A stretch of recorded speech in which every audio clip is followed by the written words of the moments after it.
Welcome back to County Connection. For the final segment of our September episode, we're going to be talking about the Swan River Restoration Project. And here to enlighten us are folks from our Open Space and Trails Department, Jason Lederer, who's a resource specialist, and Director of the department, Brian Lorch. Welcome, gentlemen. Thanks for having us. All right, so why don't we start off by just giving a broad overview of what the Swan River Restoration Project is. Sure. We've been working on doing restoration of the Swan River for quite a number of years. It started out when we bought the B&B Mines purchase, was about 1,800 acres of property that we bought jointly with the town of Breckenridge. And one of the goals when we purchased that was to restore the valley floor where the dredges had gone up the valley floor, leaving behind basically a wasteland of cobbles. They did that all the way up the Blue River and then both the Swan and the French Gulch. And so one of our goals was to try to recreate the habitat and the natural aesthetics that were up there before those dredge mines or that dredge mining occurred. So the first step, several years ago, before that, we did a section of the Blue River and sort of used that as a model of how we're trying to do it. That was very successful. We restored that stream and ended up with a successful reproducing fishery in there. So at this point, what we're doing, there's about a 4-mile stretch, both on public land and private lands. And our first step is the mile at the bottom end of this section. And we're doing that this summer. It took us a number of years to collect enough money and partners to get started on this. It's about a $2 million project. And so virtually all of the agencies that have any interest in streams and restoration are on board with us and are helping to fund this thing. So the town and the county are involved, but it's the Forest Service, the Fish and Wildlife, we've got money. The largest single supporter is the Colorado Water Conservation Board. Mm-hmm. They have close to $1 million into this project. So a very diverse group of partners that we got together. And then we went through a master planning process over the last several years where we identified what the stream should look like in the end of the day. And now this summer we're actually building that stream. And so it's very exciting to go out on the site and see what's happening out there with the excavation that's going on and the actual stream being built all the way through this mile stretch. Excellent. So for folks who may not be familiar with the exact location of the Swan River Valley, can you kind of describe where it is in the big picture as well as the specific project site? Sure, yeah. So the Swan River Valley is about 11 miles northeast of Breckenridge. It's sort of starts at the intersection of Tiger Road and Highway 9, and our project area is about 4 miles up that road and kind of the intersection of what we call Muggins Gulch. And from there on up, it's about a half a mile stretch of valley, but with about a mile of stream being built in it. So it's about 10 minutes from downtown Breckenridge by driving. Mm-hmm. There's a number of ways to access it by trail as well. Galena Ditch Trail runs directly adjacent to the project site, and a number of other methods and modes for accessing up there as well. Right, and I know that recreation is one big consideration of this overall project plan. Can you talk about kind of the vision of that and how recreation fits into the whole plan and the project? Sure. There's a couple of well-used parking lots that people use. Both the main motorized access to the Swan Valley is right next to the project site.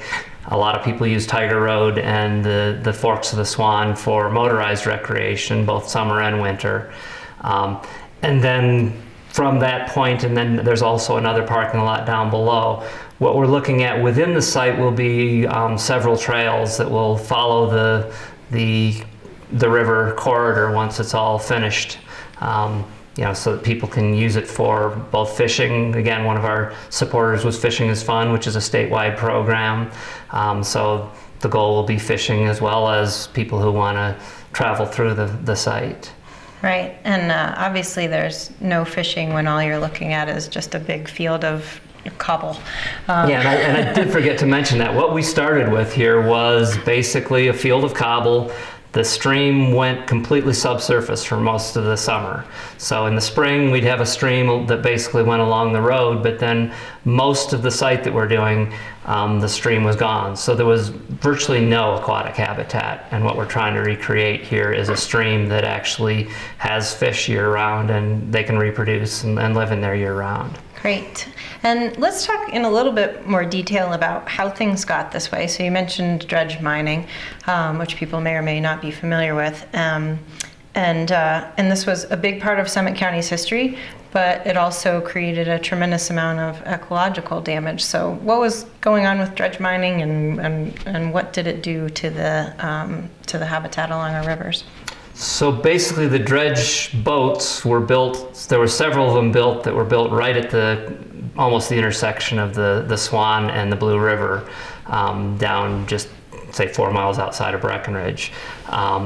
And those basically floated in their own pond of their own making. And so they could dig with big buckets. They were big lines of buckets that went up to 60 feet down, and could dig the material. They were going down to bedrock because that's where the gold would sit, and they would dig that material up, send all of it through either a stacker, which would just send the big material off the back of the boat and then kind of create the pond behind themselves, and then the finer materials they would send through a set of sluices so that they could capture all the gold in a bunch of baffles as it went down through the middle of the boat. And it basically, that fine material would seal up the pond below them, and so they could just move in their own pond, floating up the stream, digging a big hole in front of themselves and burying behind themselves. And so what we see close to 100 years later is just these huge piles of gravel. And it basically took all the habitat, buried that, all the fines, buried that, and just left this landscape of dredge material. Okay, so this summer, crews have been out there undoing that damage and turning the river right side up again. Jason, you've spent a lot of time out there on the project site. Can you talk a little bit about what goes into turning a river or bringing it back to life? Sure. Well, like Brian was saying, the river is basically running subsurface through most of the valley right now. So what the crews have been doing have been digging down to where the water is and trying to basically bring that stream back up to the surface. So most of what's been happening has been major excavation work, excavating down and then building the channel so that it's a more natural and suitable channel for the environment that it's in. I think it'd be really interesting if anyone wants to go see what it looked like before, is to drive past our construction site further upstream and see just the massive piles of dredge gravels that remain in the valley. So the first step in any of these projects, any of these segments that we're working on, is making sure that's removed first so you can actually access the valley floor. So the crews are basically done constructing the channel, and have also been installing more natural stream structures, things like riffles and pools, and the habitat that's appropriate for supporting a fish population out there. Okay.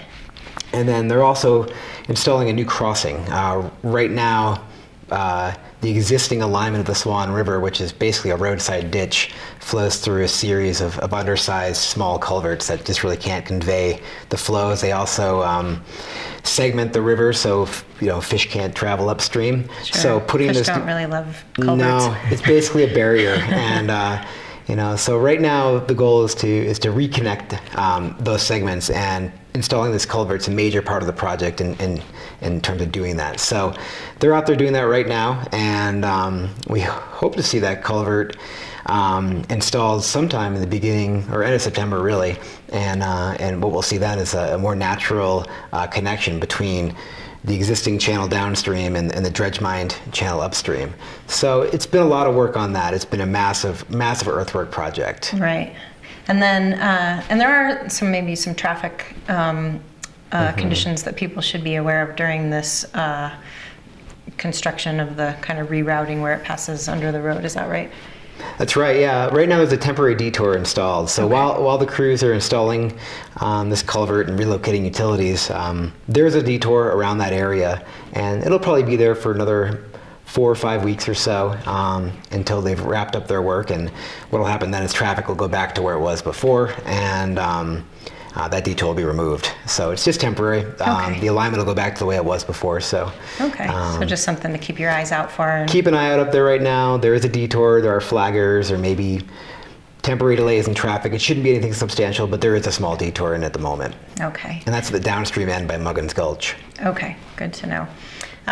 So one of the questions I think that came up earlier in the summer is that some of the construction work had created some cloudy conditions in the river itself further downstream where it does come up to the surface. So can you talk about that and whether that's a problem or what have you?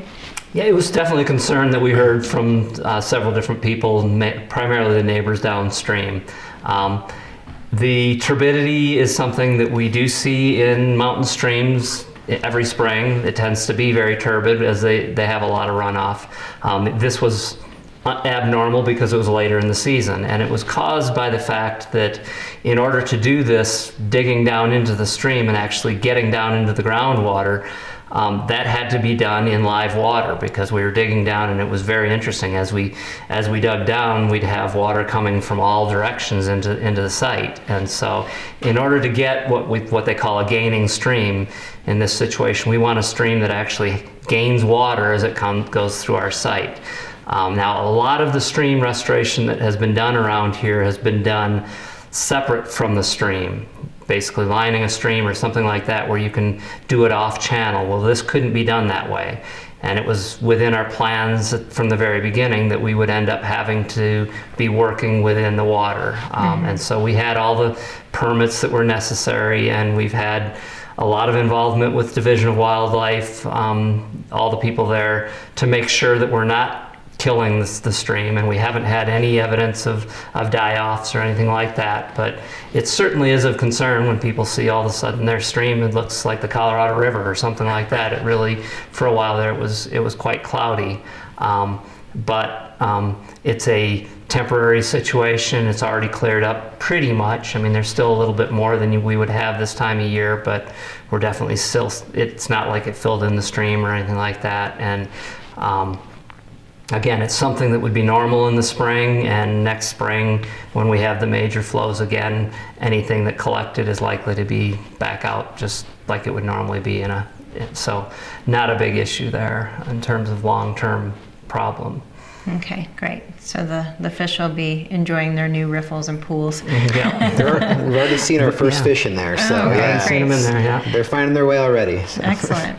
So we do have a new channel now, and so what are we looking forward to the future in terms of work at the site? Sure. So this year was a major earthwork activity. It was just a lot of moving material, getting the stream channel installed, and making sure that functions properly.